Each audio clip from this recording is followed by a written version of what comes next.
a cóide díal, ó hála go méid leil a pádraig seo fes a chuig, an gathhrúd deag agus mar sin anúr deirigh aga marúachtar an a héireann, deag gaí in úr nóchachas is nó metha a cheolalathag ar fad. Sa bhaile agus a céin. Spregam le amach na bhrís ar na príomhthéime dírig me ar a réimhise. Bhí an amás sin, an riachtanas chun smuoineh ar an éileagar mar úrlis neadathe leistigh de sreath lúcna.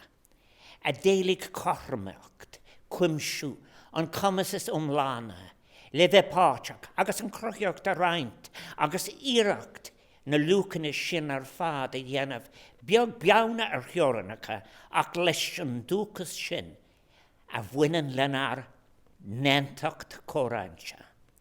Ba é sin ar lom an léirú is fear ar néireannachas agus an tíochtas mó a bhainean leis.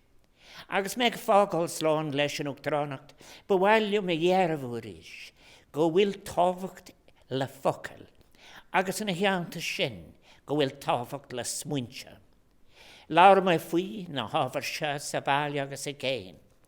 Faoi có cinse agus atá mé, go bhfuil sé injeanta dana crothó a thug an aig ar na dúthlann seo le lúcanna córainse.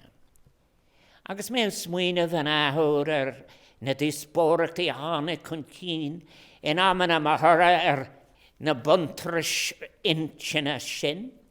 Bhí an cosúlacht ar gur críochna gan lé gcónaí leis an túram gur cúsaí san leasa is tábhachta.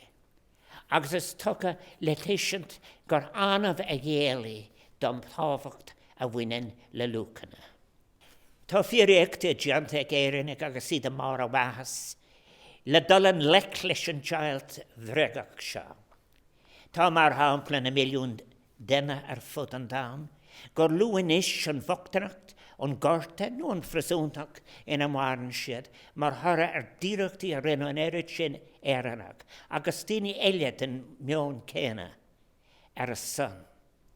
Daoine a tharg a metha agus a cuid scileanna ar son a déanaachta, le meas ar an éagsúlacht.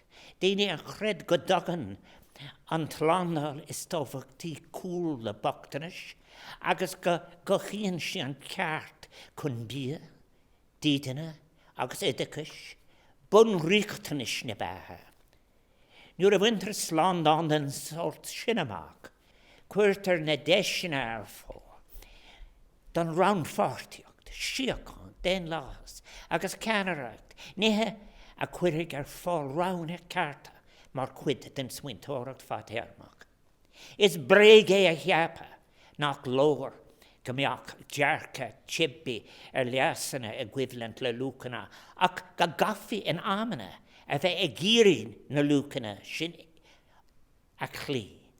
Tá siad an a dúiltín don cor cuige, gur córdún sprága thuirt, nó a malan mar an sprád an bheithe, de legan tibbi den saol bunathe, ar cárnach saibhris, ar saint gan srín, saint séir go chamláin gan áibh nó gan cóntas de cinál ar be ar leas an duine eile.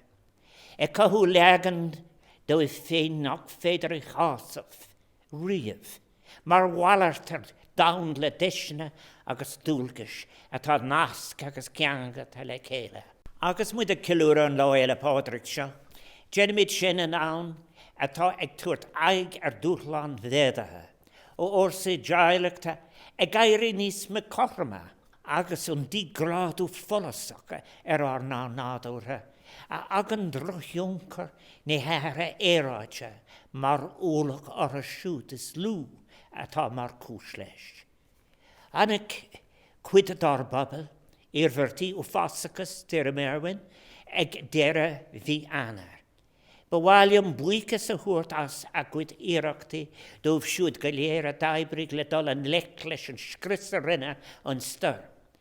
Na céad freid gróra ar fad san áramh.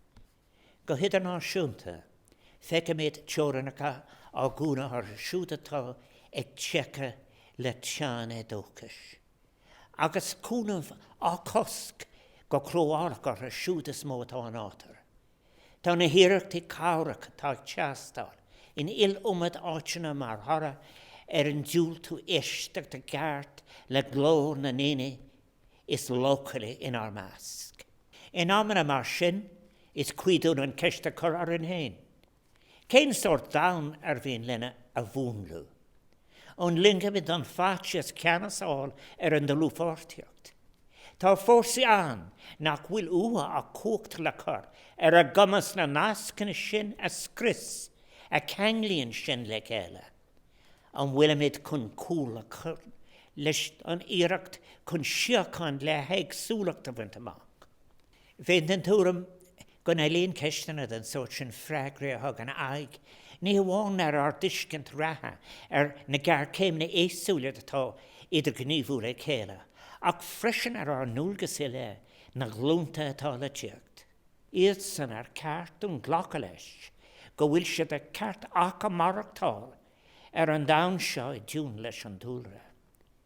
A maithe a cathaf agus iad sláán ó thorthaí na haireachta de smuointórach lochtach agus de cárnach agus de cathaf saibhris gan seoran atá ágáil le thucht aganacha. Ní mordún dúltú den túraméocht a bhuiin go bhfuil idéal santa. Nú nach féidir iad a bhaint amach agus in áit sin ní mórdóin ahand gur bhínt na hidéal nuair a lánach dóibh le misneach is treise agus is tréna a dag a lorach ar stair an cinna denne. Tá tábhach le macnamh, tá tábhach le focail, tá tábhach leis an cuia úsátar macnamh agus focail lena chéile.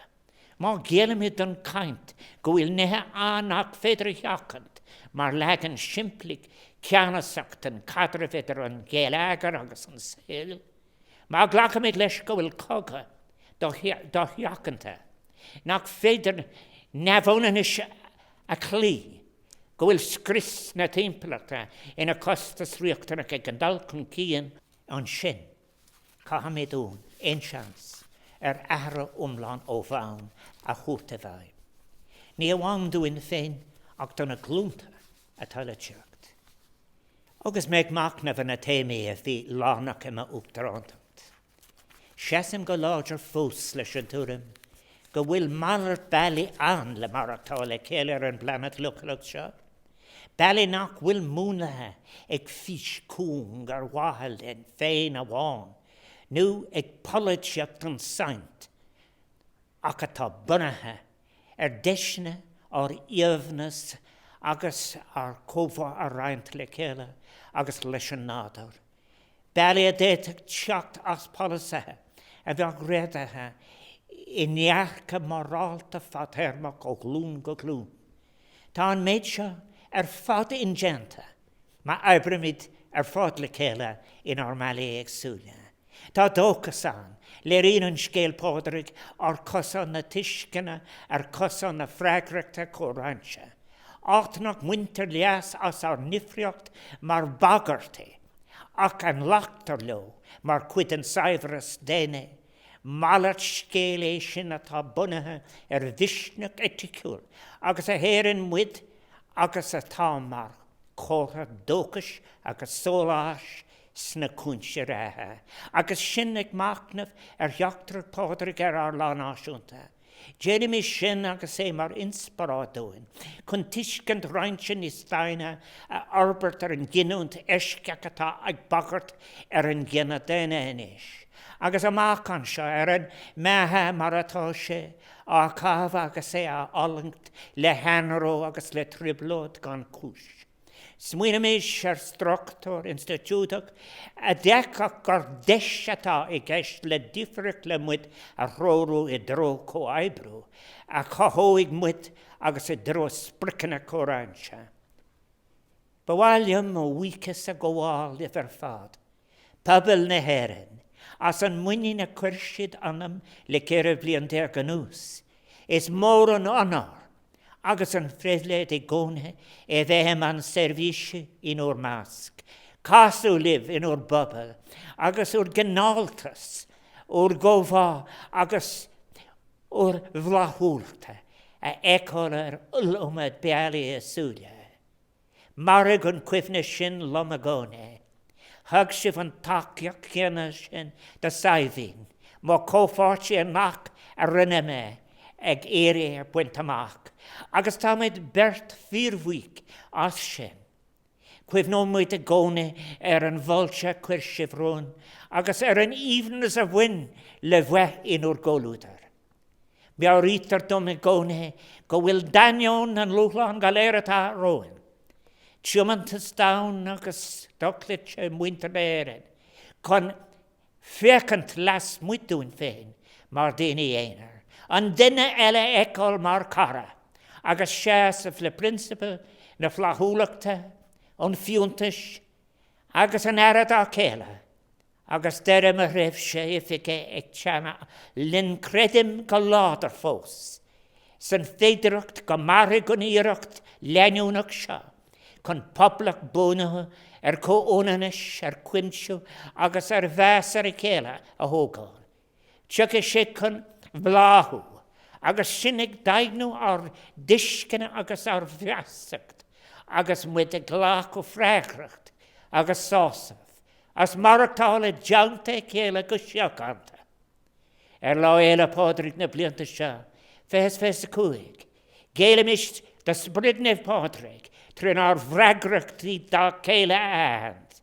Bíag sé mar rúna an de lúfáirteach nua, a cathúla céile agus len ar deilech damda. Comálan ar jumantas don duine agus don leas, ile go bhálach de gach den é dhearbhúris, agus sinnig tógáil dam atá choram agus trócrach, mar léalú ar an gcuid is fearr dar núchas mar gcuoine. Cuim lá éile pádraig, sanna seacanta, agus lán dóchas aribh go léir, cibé áta bhfuil sibh.